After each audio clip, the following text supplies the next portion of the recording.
คืนนี้ตอนที่ไปมอบตัว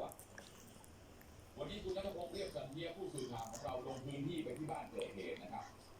ซึ่งอยู่ที่ตำบลหนองผมกล้วยอำเภอบ้านไร่จังหวัดอุทัยธานีได้คุยกับลูกสาวของปู่เหรียญนะชื่อว่านางณัฐพรเกียรติงามซึ่งก็มีศักดิ์เป็นอาของนายจักริดผู้ตายนั่นแหละเธอบอกว่าเมื่อคืนนี้ช่วงหัวค่ำเนี่ยหลานชายคือนายจักริดก็เหมือนเดิมฮะเปิดเพลงเสียงดังก็ไปบอกให้ปิดหน่อยคือเขาจะนอน